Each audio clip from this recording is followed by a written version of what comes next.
ప్రకటన గ్రంథము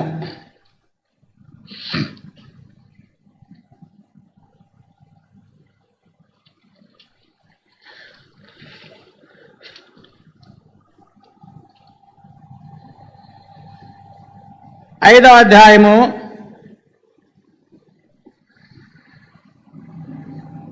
12వ వచనాన్ని అందరము చదువుదాం. ఆరాధన కొరకై ప్రకటన గ్రంథం 5వ అధ్యాయము 12వ వచనాన్ని అందరము కలిసి చదువుదాం. వారు వధింపబడిన గొర్రెపిల్ల శక్తియు ఐశ్వర్యమును జ్ఞానమును బలమును ఘనతయు మహిమయు స్తోత్రమని పొందనర్హుడైన గొప్ప స్వరముతో చెప్పుచుండిరి. ప్రార్థన చేసుకుందాం. పరిశుద్ధుడు అనే తండ్రి, యేసుక్రీస్తు వారి నామం పేరిట స్తోత్రములు మీకు చెల్లిస్తున్నాము. మరొకసారి కీర్తనల ద్వారా మీ నామము ఘనపరచబడింది, అందుకే స్తోత్రాలు. ఈ సమయంలో వాక్యాన్ని చదువుకున్నాము, ధ్యానించి వ్యక్తిగతంగా మీ వాక్యాన్ని మా హృదయంలో సిద్ధపరచుకొని ఈ దినం కావలసిన మాటలు ఆత్మతో సత్యముతో ఆరాధించట్లో సహాయం కోరుకుంటున్నాం. ఇప్పటి చేరువచ్చిన వారికే వందనములు. రావలసిన వారిని త్వరపెట్టండి. ఇక దూరంగా రాలేనటువంటి వారు, వృద్ధాప్యంలో అనారోగ్యం చేత బలహీనత ఉన్నవారు, లైవ్లో చూస్తూ దేవుని వాక్యం వింటున్న వారిని బట్టి కూడా వందనాలు. బలపరిచి సహాయం చేయండి. విదాసులుగా మీ రక్త ప్రోక్షణ కింద తెచ్చుకుంటున్నాను. మీ కృపా సమృద్ధిని సహాయాన్ని కోరుతున్నాను. మీరే మహిమ పొందమని మహిమ ఘనత స్తుతి ప్రభావం మీకే చెల్లించుకుంటూ యేసుక్రీస్తు వారి అతి శ్రేష్టమైన నామములో స్తుతులర్పించి వేడుకుంటున్నాము తండ్రి, ఆమేన్. ఇక్కడ చదువుకున్నాము 5వ అధ్యాయం ప్రకటన గ్రంథం 12వ వచనములో, పరలోకములో గొప్ప ఆరాధన జరుగుతుందన్నమాట. పరలోకంలో గొప్ప ఆరాధన ఎవరిని గురించి అంటే దేవుని గురించే. ఆరాధించే దేవుణ్ణే.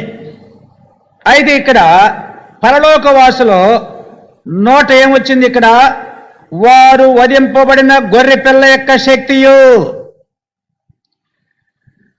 గొర్రెపిల్ల ఐశ్వర్యమును, గొర్రెపిల్ల జ్ఞానమును, గొర్రెపిల్ల యొక్క బలమును, గొర్రెపిల్ల యొక్క ఘనతయు, గొర్రెపిల్ల యొక్క మహిమయు స్తోత్రమును పొందనర్హుడైన గొప్ప స్వరముతో చెప్పుచుండిరి. ప్రియులారా, చూసారా? భూలోకములో కూడా ఆరాధన, లోక పాపములు మోసుకొని పోవు దేవుని గొర్రెపిల్ల అనబడే యేసుక్రీస్తు వారి యొక్క కార్యాన్ని బట్టి దేవుణ్ణి మనం ఆరాధిస్తున్నాం. అది గుర్తుపెట్టుకోవాలా. కొన్నిసార్లు ఆరాధనలు వింటూ ఉంటాం. ఇక్కడే కాదు, సంఘాల్లో ఆరాధన చాలామంది తెలియక ప్రార్థించి వేడుకుంటున్నాము తండ్రి అంటారనమాట. ఇది ప్రార్థనా కూడిక కాదు. ఆదివారం అంటే ఎక్కడికి వెళ్తున్నావు? దేవుణ్ణి ఆరాధించడానికి సియోనుకు పోతున్నా. ఇది మన అనుభవం. ఏ ఊర్లో ఉంటే ఆ ఊరు సంఘం. పిల్లరా, ఇది ఆరాధన. గొర్రెపిల్ల కార్యాన్ని గురించి ఆరాధిస్తున్నారు. నిజమా? గొర్రెపిల్ల ఎంత శక్తి కలిగిన గొర్రెపిల్ల. ఆ గొర్రెపిల్లకి దేవుడు ఎంత శక్తి ఇచ్చాడు. భూలోకంలోకి వచ్చిన తర్వాత రక్త మాంసంలో కలిగిన యేసు దేవుని కుమారుడు. చాలా పేర్లు ఉన్నాయి. నేను ఆయన్ని వర్ణించేది టైం కాదు. ఇప్పుడు 10-20 అయింది. పాటలు ఎక్కువసేపు బయట నెట్టుకుంది. 10-20 అయింది. కనుక ఐశ్వర్యము, ఎటువంటి ఐశ్వర్యవంతుడు. జ్ఞానము, ఆయన జ్ఞానం ఎటువంటిది. మతస్థులు నోరెప్పలేకపోయారు ప్రశ్నలేసి. యోధా మతంలో ఉన్న పరిచయులు శాస్త్రులు ప్రశ్నలేసి నోరెప్పలేకపోయారు యేసు ప్రభు చెప్పిన దానికి. యేసు ప్రభు బళ్ళోకి వెళ్ళినట్టుందా మనకు? మళ్ళీ చదువుకోని ఇతనికి పండితులు ఎక్కడి నుంచి వచ్చింది? బడికి వెళ్ళాడా? బడికి వెళ్తేనే మనం పంతులు గారు చెప్తే మనం పాఠం నేర్చుకోవాలి. జ్ఞానం ప్రియులారా, ఎక్కడి నుంచి వచ్చింది ఈ జ్ఞానము? దేవుడు దైవశక్తి, దేవుడు ఐశ్వర్యవంతుడు, దేవుడు జ్ఞానవంతుడు, దేవుడు బలము గలవాడు, దేవుడు ఘనత కలిగినటువంటి వాడు, మహిమను పొందటానికి అర్హుడు. ఈ మాటలు గుర్తుపెట్టుకుందాం. మనం దేవుణ్ణి ఆరాధించాలంటే ఈ కొద్ది మాటలతో మనం ఆరాధించవచ్చు. కనుక ప్రియులారా, కనుక పరలోకములో ఆరాధన, గొర్రె పిల్లల గురించి దేవుణ్ణి ఆరాధిస్తున్నారంటే కుమారుడుగా భూలోకాన్ని పంపించి కార్యము జరిగిన దాన్ని బట్టే ఆరాధన. గొర్రె పిల్లల ఆరాధన అక్కడ ఎందుకు ఆరాధిస్తున్నారంటే ఆయన కన్య గర్భంలో జన్మించుట, 3.5 సంవత్సరాలు పరిచర్య చేయుట, 30 సంవత్సరాలు తల్లిదండ్రుల ఆధీనములో ఉండి వ్యక్తిగతంగా పని చేయుట. అది మామూలు, మనకు మళ్ళీనే 3.5 సంవత్సరాలే దేవుని యొక్క సేవ తాను జరిగిస్తూ వచ్చాడు. సమాజ మందిరానికి వెళ్ళి కూర్చున్నాడు, బోధకుల మధ్య వింటా వచ్చాడు. ప్రియులారా, చిన్నతనం నుంచి 12 ఏళ్ల ప్రాయంలోనే పస్కా పండుగకి వెళితే తల్లిదండ్రులు ఇంటికి వచ్చారు. పిల్లాడేడి అనుకున్నారు. మన పిల్లలు మనం బాగొట్టుకున్నట్టు. ఎక్కడున్నాడు ఎదుగుతా వెళ్తే నిలబడిన వారి ఇంటి పోయి అడిగితే కనపడ్డాడా? మా ఇంటికి వెళ్ళారు. మా ఇంటికి రాలేదన్నారు. మరి ఎక్కడని అక్కడికి వెళ్ళారనమాట. ఆ పండుగ మందికి ఏం చేస్తున్నాడు? బోధకుల మధ్య కూర్చుండి బోధ వింటా ఉన్నాడు. అర్థమైందా? దేవుడే భూలోకంలో ధర్మశాస్త్రం బోధించే బోధకుల మాట విన్నారు. దేవుడు విన్నాడు. ఒక ఊరిలో నేను ఒక అన్నగారిని మందిరానికి రమ్మన్నా. మందిరాన్ని రమ్మని చెబితే అన్న వస్తానన్నాడు. వచ్చాడు. ఆ వారం అయిపోయింది. 2వ వారం రాలా. నేను పోయినా. 7వ అన్నపర్రేది పేరు చెప్తున్నా. వరగాలం చేసినప్పుడు వెళ్ళాడు, మహిమలోకి వెళ్ళాడు. అన్న రాలేదేంటి అన్న అంటే, అయ్యా నేను వచ్చి కూర్చొని నేను వాక్యం వెళ్ళలేదు, నేను వాక్యం చెప్పాలి అన్నాడు. అర్థమైందా? యేసు ప్రభువే కూర్చుని వాక్యం అన్నాడు. వాక్యం నువ్వు చెప్పాలంటే దైవసేవకులు చెప్తారు, వద్దని కాదు దాని అర్థం, చెప్పొద్దని కాదు. నువ్వు ఆ విధంగా వ్యక్తపరచుట దేవుని దృష్టికి న్యాయమా అన్యాయమా నువ్వు కోరటం.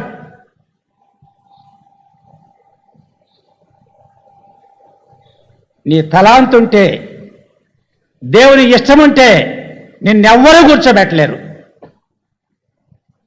తప్పకుండా దేవుడు నేను వాడుకుంటాడు. పులిపేట మీద కాదండి వాడుకునేదో, బయట ఉన్న బోలుడి సేవ ఉంది, బయట ఉన్న సువార్త ఉంది.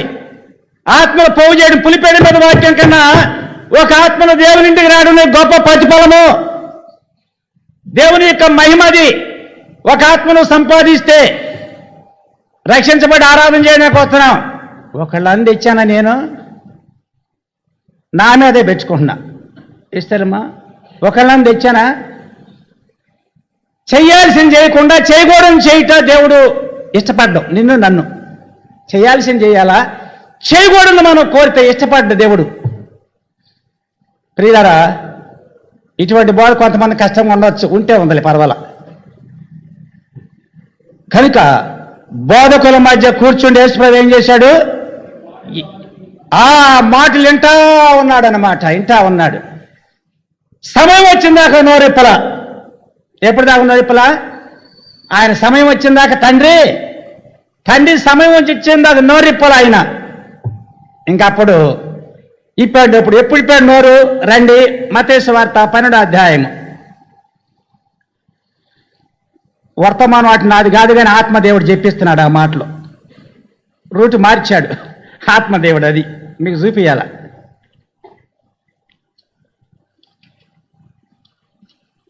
పన్నెండవ అధ్యాయము మత్తయి సువార్త 18వ వచనము చూడండి. ఇదిగో ఈయన నా సేవకుడు, ఈయన నేను ఏర్పరచుకుంటుని,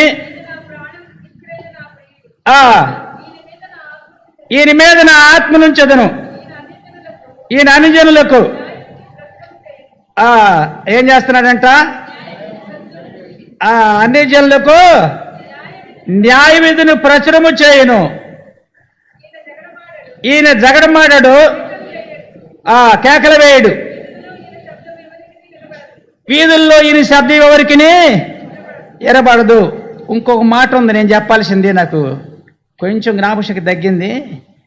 ప్రభు ఆత్మ నా మీద ఉన్నది, బేదలకు సువార్త ప్రకటించాను. మరి మీరు తెలిసి చెప్పండి రిఫరెన్స్. అది గ్రంథం ఆయన చేతికి ఇవ్వబడింది. లోకాసువార్త 4వ అధ్యాయం అనుకుంటా, తీయండి. 18 లోకాసువార్త 4:18.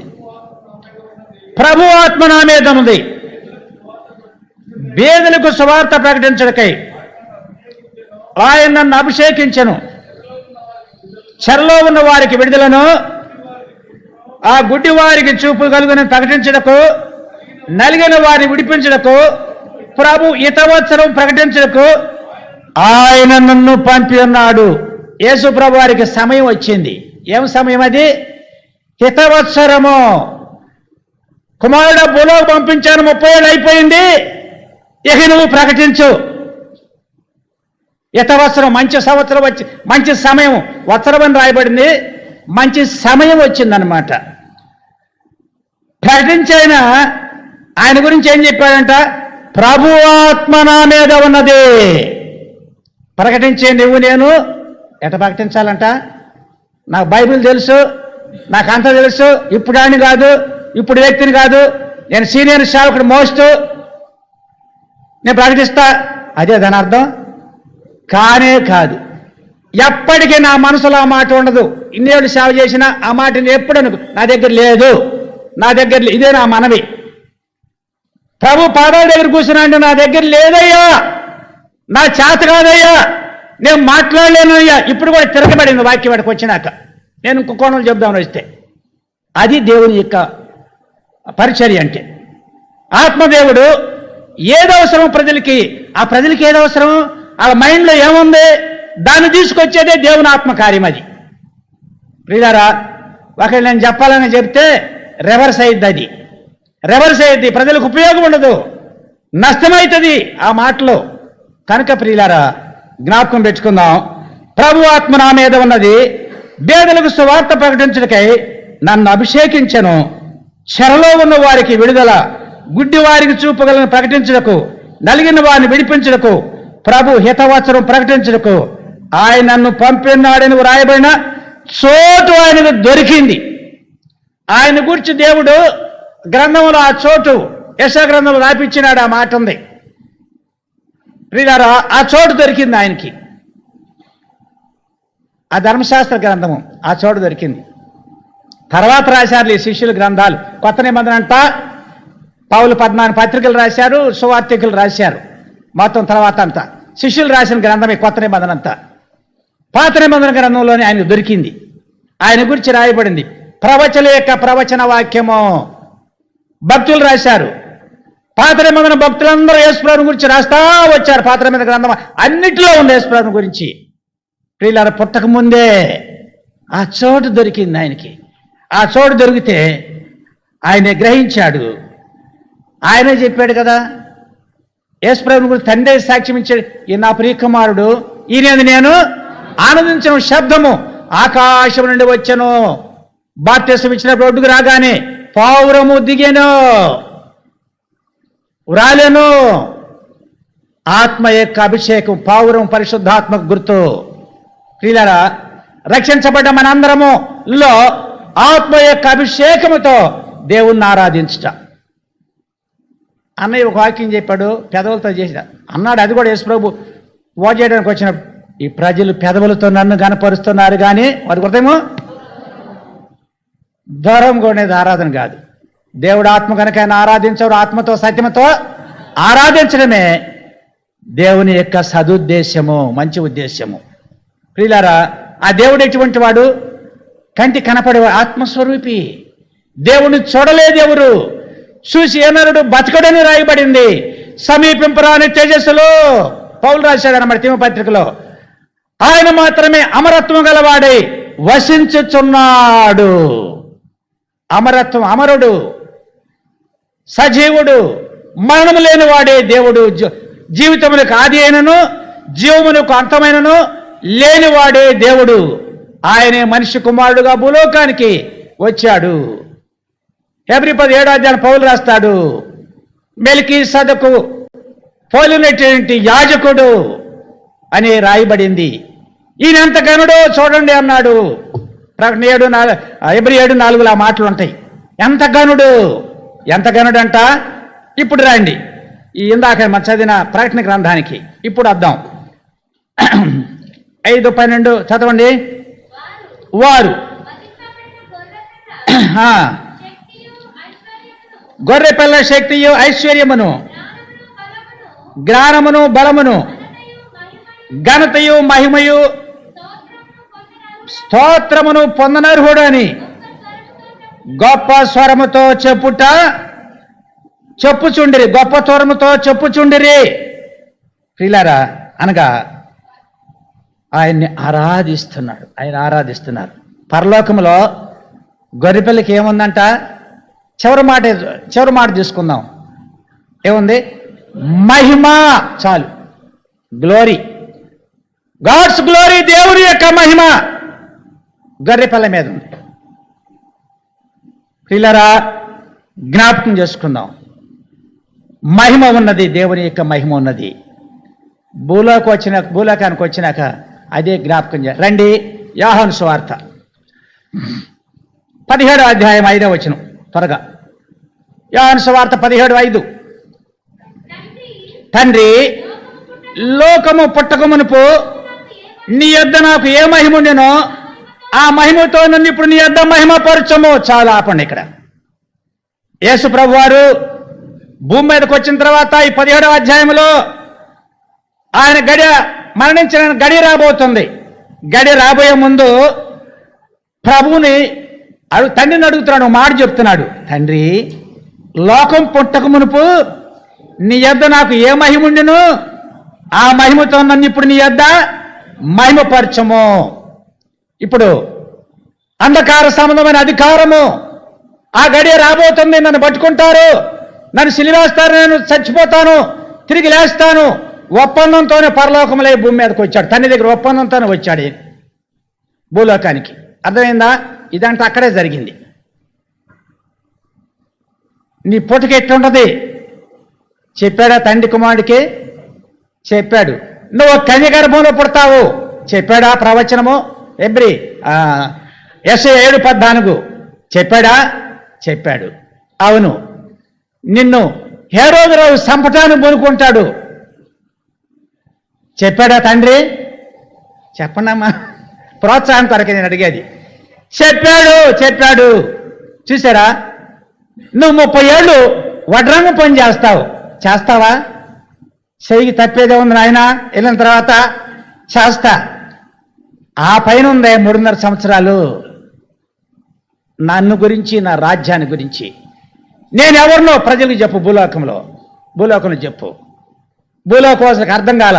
నేను ఏర్పరచుకున్న సొంత జనము వాళ్ళు మిళితమైపోయారు, నన్ను వదిలేశారు. కనుక నిన్ను కూడా వాళ్ళు ఏం చేస్తారు? వదిలేస్తారు. చివరికి నువ్వు అనేక కార్యాలు చేస్తావు ప్రజల మధ్య, వాళ్ళ దగ్గర చేస్తావు, ప్రజల మధ్య చేస్తావు. కానీ వాళ్ళ కార్యాలు చూస్తారు కానీ మర్చిపోతారు నిన్ను. అన్ని జనుల దగ్గర చేస్తావు, అన్ని జనుల ద్వారా మహింపరచబడతావు. ఇదంతా పరలోకంలోనే జరిగింది. కనుక ఇప్పుడు ఈ అధ్యాయంలో తండ్రి 2వ వచనం యోహాను 17 యేసు మాటలు చెప్పి ఆకాశం వైపు కన్నులెత్తేట్లు, తండ్రి, నా గడియ వచ్చినది, నీ కుమారుడు నిన్ను మహింపరచినట్లు నీ కుమారుని మహింపరచము. నీవు నీ కుమారునికి ఇచ్చిన వారందరికీ ఆయన నిత్య జీవం అనుగ్రహించినట్టు సర్వశరీరుల మీదను ఆయనకు అధికారం ఇచ్చితివి. అద్వితీయుడైన సత్యదేవుడు నిన్నును నీవు పంపిన యేసుక్రీస్తుని ఎరుగుటియే నిత్య జీవము. యేసు ప్రభును తండ్రిని ఎరుగుట, యేసు ప్రభును ఎరుగుటియే పాపభూయిష్టమైన మానవతకు దొరికేది నిత్య జీవము.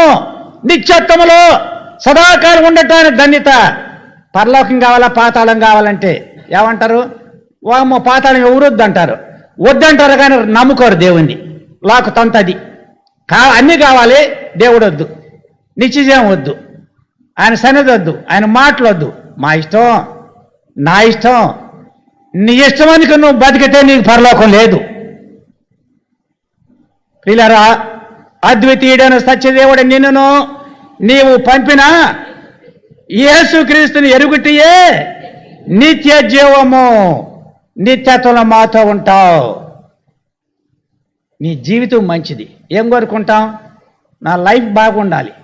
ఏంటంటే మానవ కోరిక, నా లైఫ్ బాగుండాలి, నా లైఫ్ బాగుండాలి. అబ్బో, లైఫ్ బాగుండాలంట. ఏ లైఫ్? భూలోక లైఫ్ కాదు. ఓ మాట చెప్పాలంటే యేసుప్రభు ఒప్పుకోలే.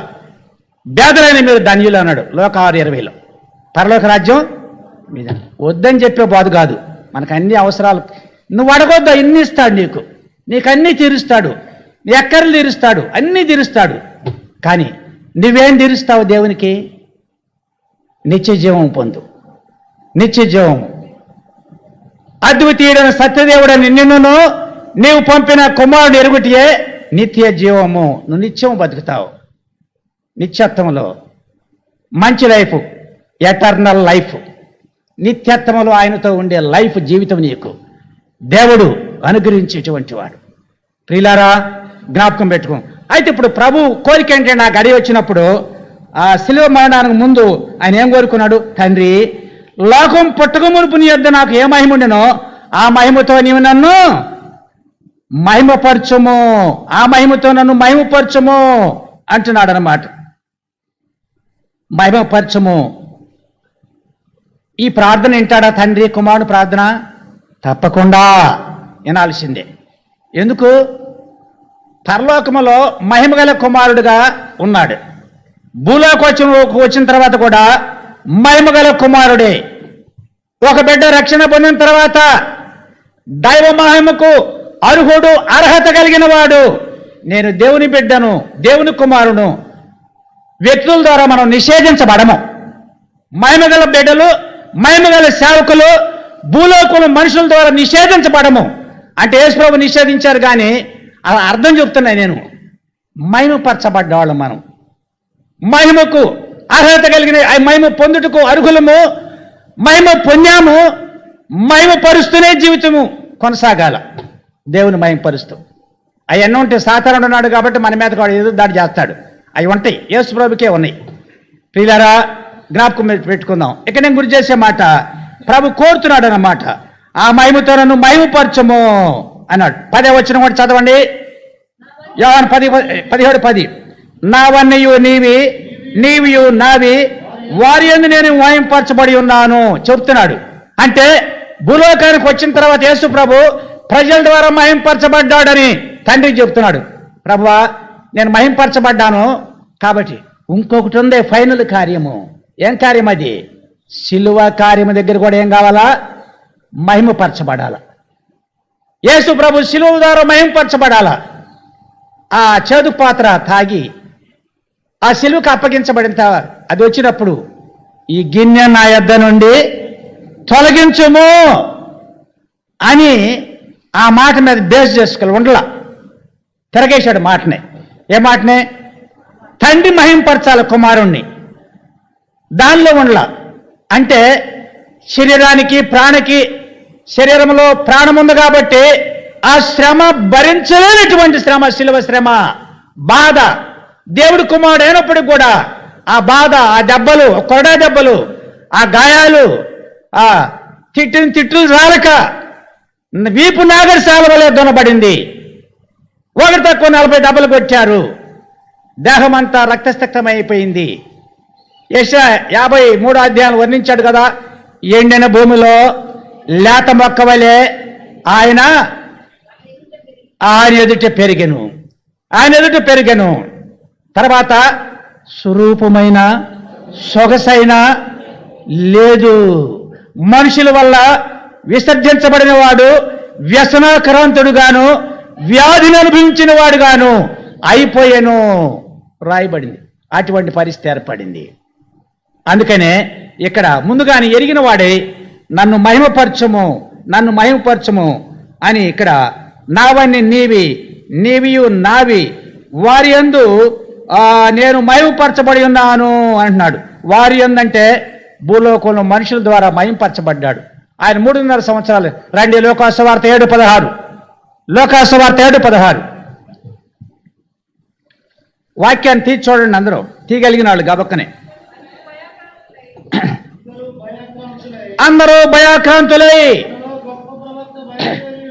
మనలో గొప్ప ప్రవక్త బయలుదేరి ఉన్నాడని దేవుడు తన ప్రజలకు దర్శనం అనుగ్రహించినని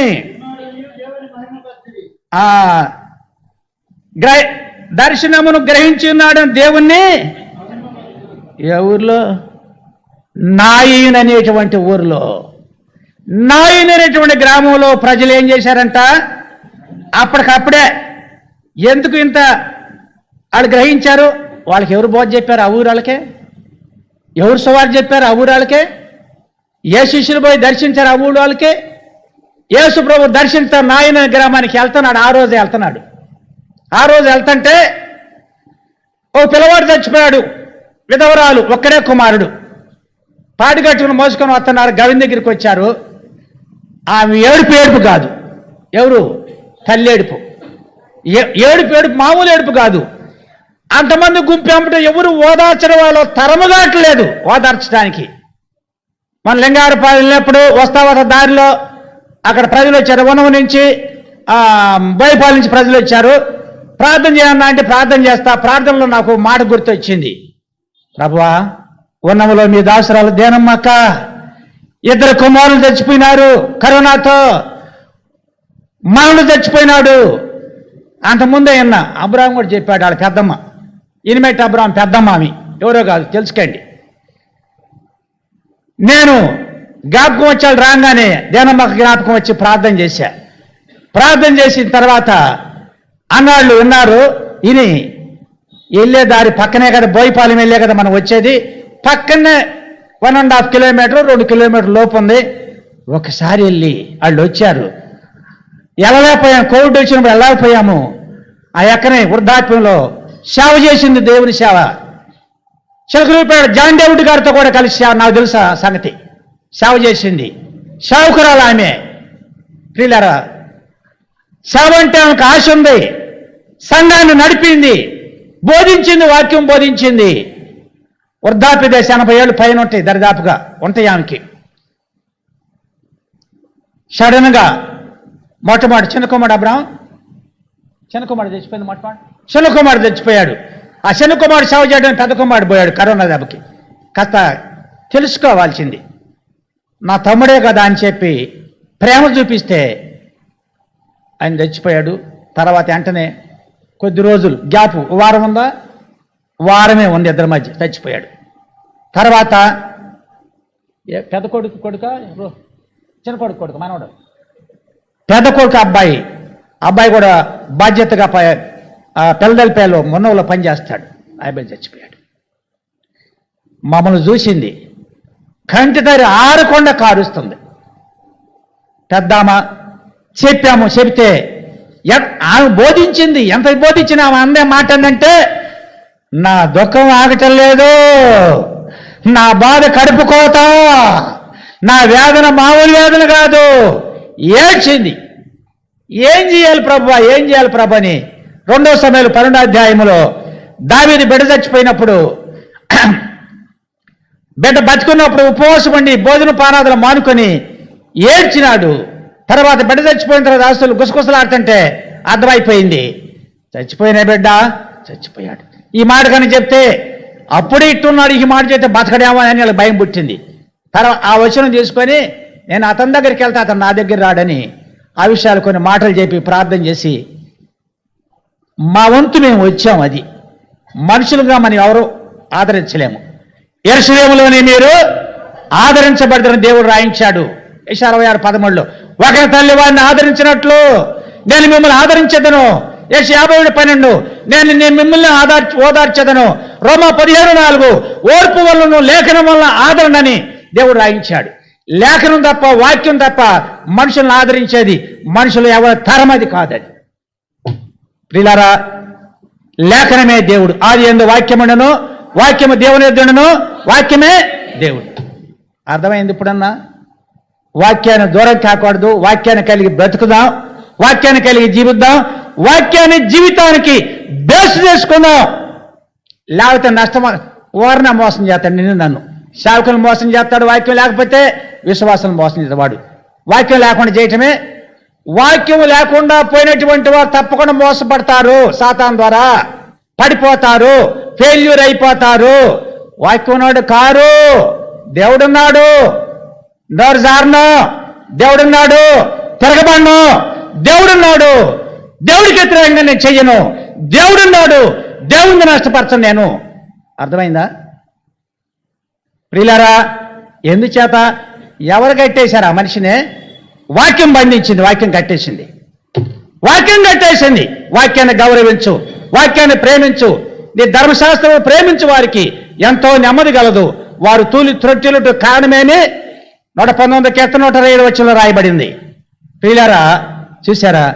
ఆ వాక్యమే. ఇంక మేమేం చేసి వచ్చామో? ఏమి చేయలేదు. ఈ రోజున నిన్ను నన్ను ఎంతమంది ఉన్నారు దుఃఖంలో? ఇటువంటి పరిస్థితి ఎంతమంది ఉన్నారు విశ్వాసుల కుటుంబాల్లో? కరోనా దెబ్బకి ఎంతమంది చచ్చిపోయినారు? ఆ ఊర్లో, నాయనని ఊర్లో చచ్చిపోతే ఆ తల్లిని ఓదార్చడానికి ఎవరి తరమో కాలేదు. చూడండి, ఊరి పనిన వచ్చిన ఆ ఊరి గమని వద్దకు వచ్చినప్పుడు చనిపోయిన ఒకటి వెలుపలు మోసుకొని పోబడుచుండను. అతని తల్లికి అతను ఎక్కడే కుమారుడు, ఆ విధవరాలు, ఆ ఊరి జనులు అనేకులు ఆమెతో కూడా ఉండరి. ప్రభు ఆమెను చూచి ఆమె యందు కనికరపడి ఏడవద్దని ఆమెతో చెప్పి దగ్గరకు వచ్చి పాడిన ముట్టగా మోయుచున్నవారు నిలిచిరి. ఆయన చిన్నవాడా, లెమ్మని నీతో చెప్పుచున్నానగా ఆ చనిపోయిన వాడు లేచి కూర్చుండి మాట్లాడసాగెను. ఆయన అతని తల్లికి అప్పగించెను. ఈ మాట గమని అందరూ యేసు ప్రభు అంటే భయాక్రాంతులై, మళ్ళీ గొప్ప ప్రవక్త బయలుదేరి మన ఊరు వచ్చాడు, మన మధ్యకు వచ్చాడు. ప్రియులారా, నాయన వాళ్ళ ఆలోచన ఏంది? గొప్ప ప్రవక్త మన మధ్యకు వచ్చాడు, మన ఊరు వచ్చాడు. ఆర్డినరీ మనుషులు మహింపరిచారు. రక్షించబడ్డ నీవు నేను దైవ సేవకులుగా, విశ్వాసులుగా ఎంత మహింపరచాలి దేవుణ్ణి? మహిముందా? ప్రభు కోరికది. పరలోకములో గొర్రెపిల్ల మహిమను బట్టి వాళ్ళు ఆరాధిస్తున్నారు. ప్రియులారా, ఈయన మాటలు ఎట్టనయో, గొప్ప ప్రవక్త బయలుదేరి ఉన్నాడని, దేవుడు తన ప్రజలకు దర్శనం అనుగ్రహించినాడని దేవుని మహింపరిచిరి. యేసు ప్రభువును దేవుని మహింపరచడానికి ఆ ప్రజలు ఎవరిని మహింపరిచారు? దేవుణ్ణి. దేవుణ్ణి అంటే ఎవరో దేవుడు? కనపడని దేవుణ్ణి. కనపడింది ఎవరు? యేసు ప్రభు. బతికిచ్చింది ఎవరు? యేసు ప్రభు. ప్రభువా, నీవు నన్ను పంపితువని లోకము నమ్మునట్లు. ప్రియులారా, ఆ ఊరాళ్ళు ఆరాధన చేశారండి. మందిరానికి వస్తారు, నోరే తెరవరు, ఆరాధన విలువే తెలవదు చాలా మందికి. ప్రియులారా, జ్ఞాపకం పెట్టుకుందాం. కనుక దేవుణ్ణి మహిమపరిచేది. రండి ఇప్పుడు యోహాను సువార్త 17వ అధ్యాయానికి మళ్ళీ రెండవదిగా 22వ వచనం చదవండి. యోహాను 17:22 త్వరగా. అయ్యా, మనము ఏకమైన లాగున వారును ఏకమై ఉండవల్లని నీవు నాకు అనుగ్రహించిన మహిమ నేను వారికి ఇచ్చితేనే. బా,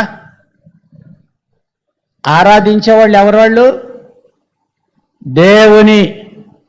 దేవుణ్ణి కలిగి ఉన్నవారు. ఇక్కడ అంటున్నాడు యేసు ప్రభు, తండ్రి నువ్వు నేను ఏకమై ఉన్నలాగున. ఆరాధకులు ఎవరు చెప్పండి? ఆరాధించేవాళ్ళు ఎవరు? ప్రభు అంటున్నాడు, తండ్రి నువ్వు నేను ఎట్ట ఏకమై ఉన్నాము, ఏకమైన లాగున వారును ఏకమై ఉండవల్లని నీవు నాకు అనుగ్రహించిన మహిమను. ఇప్పుడు చెప్పండి, అర్థమైంది అందరికీ. నేను వారికి ఇచ్చి తిని. ఆరాధికులు ఎవరో? తండ్రి కుమారులు ఎట్టున్నారో, కుమారుడు తండ్రి ఎట్టు మహింపరిచాడో, కుమారుడు ఈ కార్యాన్ని బట్టి పరలోకవాసులు ఎట్లా మహింపరచబడుతున్నారో పరలోకంలో దేవుని సంఘము అదే, అటువంటిదే. అర్థమైందా? ఎటువంటి దేవుని సంఘం? ఎటువంటిదే? దేవుని మహింపరిచేది దేవుని సంఘం. ప్రియులారా, జ్ఞాపకం పెట్టుకుందాం. కనుక నా మహిమను నేను వారికి నీవు నాకు అనుగ్రహించిన మహిమ నేను వారికి ఇచ్చి తిని వారంటే దేవుడు తన స్వరక్తం ఇచ్చి సంపాదించే సంఘానికి దైవ మహిమ ఇచ్చిన దేవుడు. ఆరాధించు. దేన్ని బట్టి ఆరాధిస్తా? దైవ మహిమ ఇచ్చాడు సంఘానికి అన్నాడుగా యెషయా 43. నా మహిమని నేను ఎవరికి ఇచ్చేవాడునో కాదు. నా మహిమ నేను ఎవరికి ఇచ్చాడు? తన రక్తం పెట్టి ఎవరినైతే కొనుక్కున్నాడో వారికే ఇచ్చాడు ఆ మహిమ, అందరిది కాదండు. అందుకని వస్తున్నారు చాలా మంది వింటారు, భలేగుంది ఇలా వాక్యం, ఆయన ఎవరు వచ్చాడంట, భలేగుంది అనబాక, ఆయన ఎవరు వచ్చాడు అనబాక. దేవుని ప్రతినిధిగా కనబడిన దేవుని ప్రతి స్వరూపమే పిలువబడిన నమ్మకమైన దేవుని సేవకుడు గుర్తుపెట్టుకోండి. నన్ను నేను చెప్పుకోను కాదు, యేసుప్రభు కూడా తను చెప్పుకోవాలా కాదు. తండ్రి మహింపరిచాడు కుమారుణ్ణి. కనుక ఇక్కడ రాయబడింది యెషయా 43:7 నా మహిమ నిమిత్తం నేను సృజించిన వారు అన్నాడు. దేవుని మహిమ నిమిత్తము గుంటూరు ఈ పెద్ద పట్టణంలో సిటీలో సియోను దీపస్తంభాన్ని స్థాపించిన దేవుడు ఇక్కడ. ప్రియులారా, అందుకనే నా మహిమ నిమిత్తం నేను సృజించిన సంఘం ఇది సియోను. కనుక ప్రియులారా, అందుకనే ఇది ఎట్లా తయారైంది దేవుని వాక్యంలో చూసినప్పుడు 2వ దశలోని పత్రిక 2:14 చదవండి. 2వ దశలోనిక 2:14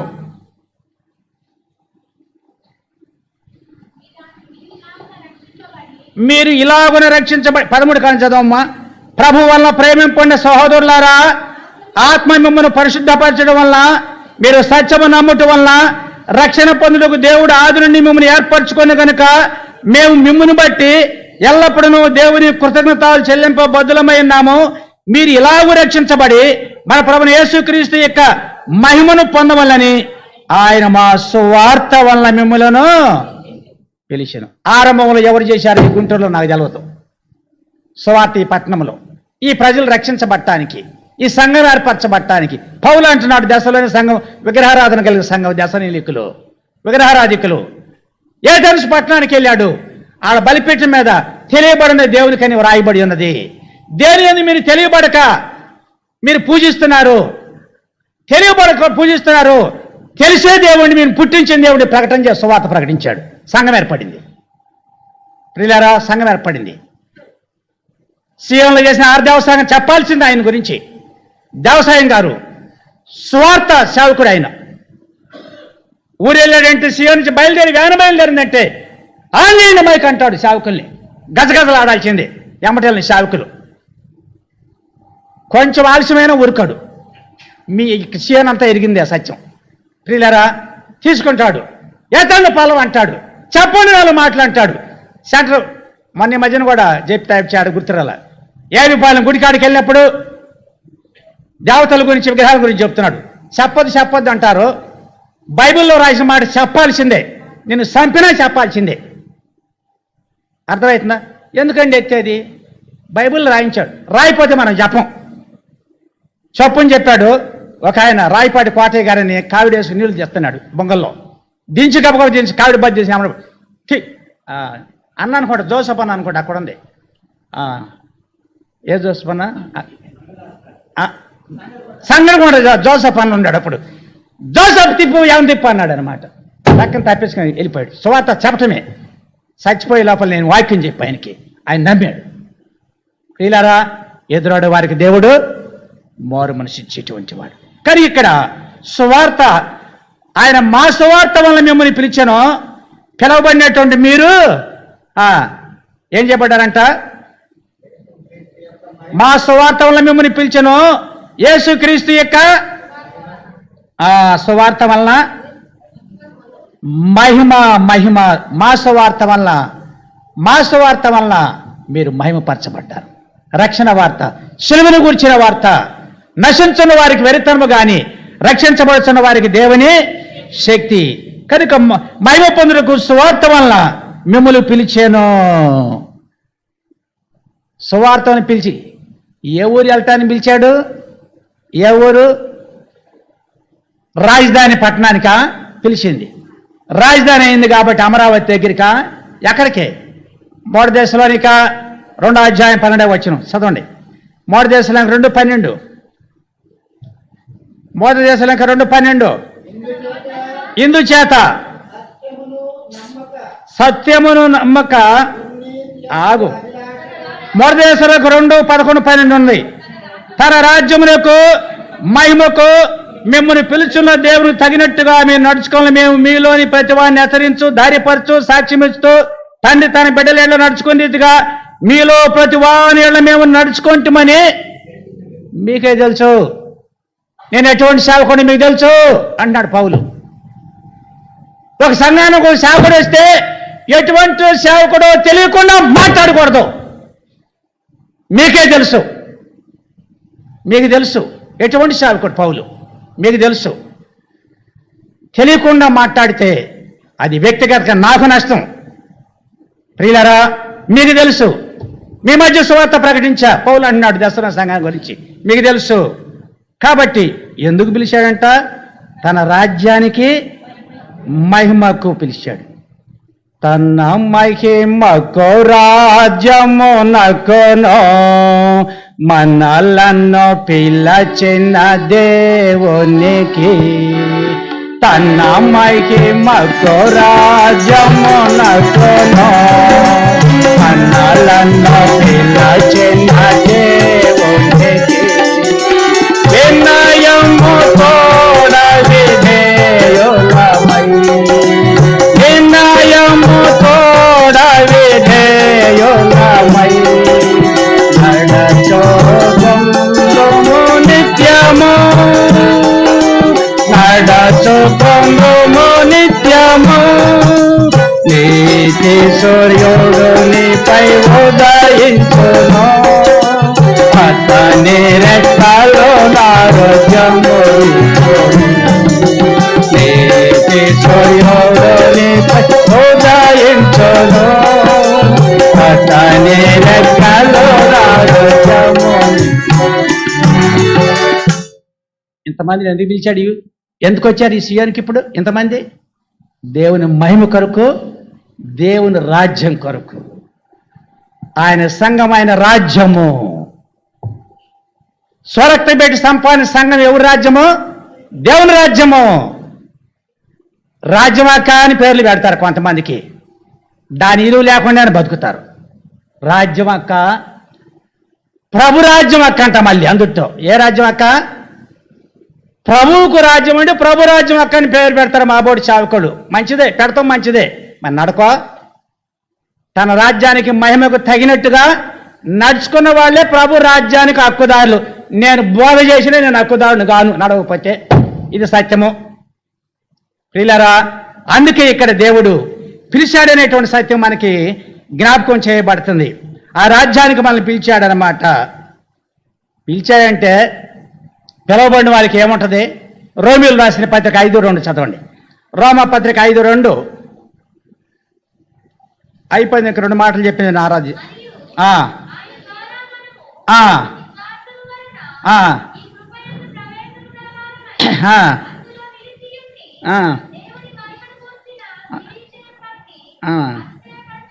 చాలు.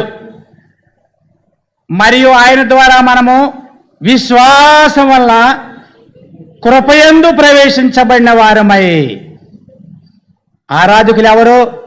కృపలో ప్రవేశించి నిలిచిన వారు, మహిమ కలిగిన వారు ఆరాధకులు. అది నేను చెప్పే మాట. ఇక్కడ నిలిచి ఉండి దేవుని మహిమను కూర్చుని నిరీక్షణ బట్టి ఆరాధన అతిశయము. ఏది అతిశయం? అని అతిశయము ఆరాధన. నా దేవుణ్ణి ఆరాధిస్తున్నా, నా సృష్టికర్తని. ప్రైమ్ మినిస్టర్ వచ్చారు, నేను చేయగలిపి వచ్చా. అబ్బో, నమస్తే పెట్టేసి దగ్గర నేను మాట్లాడి వచ్చాను అన్నావు. ఏం చెప్పుకుంటారు? ఇంక అట్టాగే అప్ టు బాటం, పైనుంచి కిందకి ఒక మంత్రివర్గాన్ని కలిస్తే ఇక అసలు వెళ్ళిపోద్ది. పెదం దాడితే పెన్నది దాటిద్ది, పెదంలో నుంచి బయటకు వస్తే పెన్న పోద్ది అనమాట. తిమోతి పోయి సేవకుడు అంట మోడీ గారిని కలిశాడంట. అయిపోయి వెళ్ళిపోయా కన్నాంతరాలు దాటి. అది కాదు మన అతిశయము. అతిశయించేవాడు ప్రభునందే. రైట్. ఆయన మనకు నీతి, ఆయనే మనకు జ్ఞానం, ఆయనే మనకు పరిశుద్ధత, ఆయనే మనకు విమోచనము. 4 విధాలుగైనటువంటి వాడు యేసుక్రీస్తు దేవుడు మనకి. ప్రియులారా, అందుకని ఇక్కడ ఆయన మహిమను గూర్చిన నిరీక్షణ గలవారమే రక్షణ దొరికింది. రోమా 8:24 ఎలయనగా నిరీక్షణ గలవారమే రక్షించబడితేనే. ఏమిటో నిరీక్షణ? దేవుని రాజ్యంలోకి వెళ్తా, దేవుడు యేసు ప్రభు భూలోకానికి వస్తాన శిలువ కార్యం మరణ భూస్థాపన పునరుద్ధానం ద్వారా ఈ ధన్యత నాకు దొరికింది. మహిమపరిచాడు దేవుడు నన్ను. రోమా 8:30 చదవండి. రోమా 8:30. మరి ఎవరిని ముందుగా నిర్ణయించనో వారిని పిలిచెను, ఎవరిని పిలిచెనో వారిని నీతిమంతులుగా తీర్చను, ఎవరు నీతిమంతులుగా తీర్చను. అర్థమైందా దేవుని సంఘం ఎటువంటిదో? అర్థమైందా సంఘం ఎటువంటిదో? ప్రజలు ఎటువంటి వాళ్ళు? వారిని మహిమపరిచాను. బా, ఎంత ధన్యత దేవుడు మనకి కలగజేశాడు. ఆ మహిమపరచబడిన వాళ్ళు మరి ముఖ్యంగా ఇప్పుడు మనము యూదుల కన్నా ఒక ప్రత్యేకమైన వారం. రోమిలు రాసిన పత్రిక 9వ అధ్యాయము 23-25 చదువుదాం. రోమా పత్రిక 9వ అధ్యాయము 25. ఆ ప్రకారము నా ప్రజలు కొని వారికి నా ప్రజలనియు, ప్రియురాలు కాని దానికి ప్రియురాలనియు పేరు పెట్టుదును. మరియు జరుగునేమనగా, మీరు నా ప్రజలు కారని ఏ చోటన వారితో చెప్పబడినో ఆ చోటనే జోముగల దేవుని కుమారులని వారికి పేరు పెట్టమని హోషేయలో ఆయన చెప్పుచున్నాడు. ఇది మన దర్శనం. మనం ఈ మాట సరిపోయింది, మనమే, యూదులు కాదు. ఈ మాటకు మనం సరిపోయాము, యూదులు మాత్రము సరిపోలేదనేటువంటి సత్యము మనకి ఇక్కడ జ్ఞాపకము చేయబడుతుంది. ఈ మాటకు మనం సరిపోయాము. ఇది దేవుని యొక్క రక్తం పెట్టి కొనబడినటువంటి పరిశుద్ధ మహిమపరచబడినటువంటి జనాంగము. మరి రెండో వాళ్ళు 22వ వచనం చదవండి. 9:22 రోమా 9:22. అలాగూ దేవుడు తన ఉగ్రత రంగపరచుటకు, తన ప్రభావం చూపుడుకు ఇచ్చించిన వాడే నాశనమును సిద్ధపడి ఉగ్రతాపాత్ర ఘటములను చాలు తృణీకరించిన వారు ఎదురాడినటువంటి జాబితాకి ఏం పేరంట? ఏ పాత్రలు అంటే వాళ్ళు? ఉగ్రతాపాత్ర ఘటాలు వాళ్ళు. ఉగ్రతను తప్పించబడిన అన్ని జనాంగం మనము. ఆయన స్వకీల యొద్దకు వచ్చిన స్వకీలు ఆయనను బరబ్బాను విడిపివేయండి, యేసు ప్రభు సిలువేయండి. ఈ రక్తం మా మీద, మా పిల్లల మీద ఉండి. ఎంత ఉగ్రత కోరుకున్నారు వాళ్ళు? ప్రభు యొక్క సిలువ ద్వారా, చంపటం ద్వారా ఉగ్రతాపాత్ర ఘటాలు వాళ్ళు. మన మీదేమి లేదు, ఉగ్రత లేదు. ఉగ్రత మనం తప్పించుకున్నాం. మహిమపరచబడిన దేవుని యొక్క సంఘం ఇది. ప్రియులారా, దేవుని యొక్క సంఘం ఇది మహిమపరచబడి శిక్ష లేదు. కాబట్టి ఇప్పుడు క్రీస్తు యేసును వారికి ఏ శిక్ష లేదు. యాకోబు 2:1. యాకోబు రాసిన పత్రిక 2వ అధ్యాయం 1వ వచనము.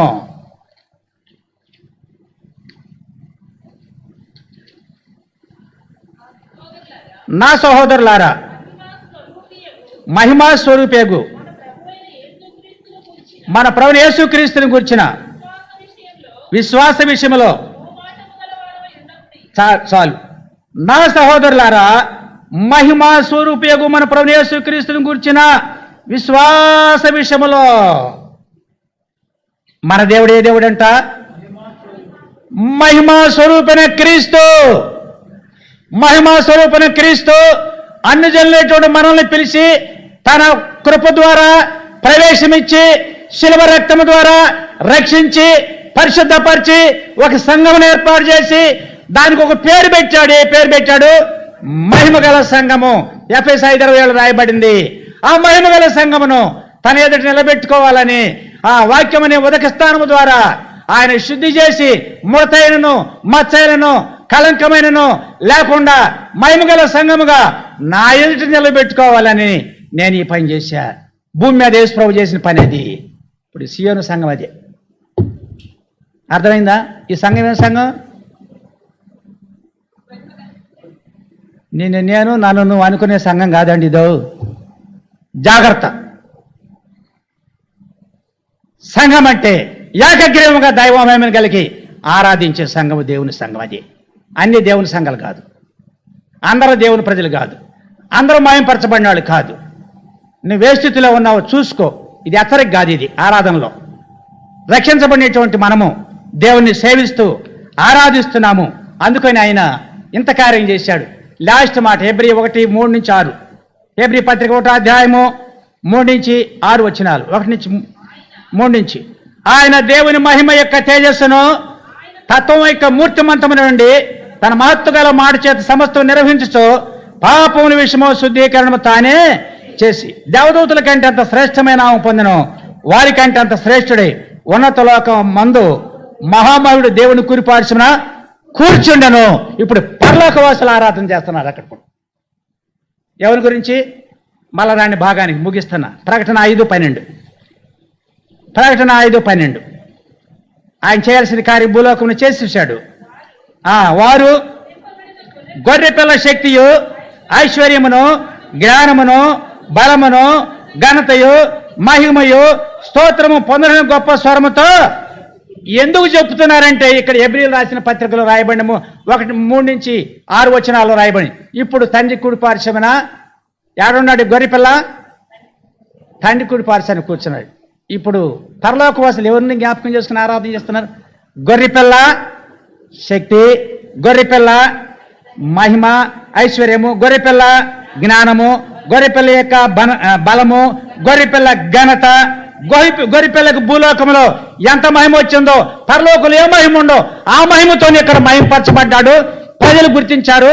ఇప్పుడు ప్రజెంట్ ఆరాధించడానికి ఈ మాసం 2వ నెలలో 6వ తారీఖుని ఇప్పుడు వచ్చాం. ఎందుకు వచ్చాం? గొర్రెపిల్ల మహిమను తన్ని కలిగి దేవుణ్ణి ఆరాధించడానికి వచ్చాం. ఆరాధిద్దాం. అట్లా దేవుడు దీవించునుగాక. సండే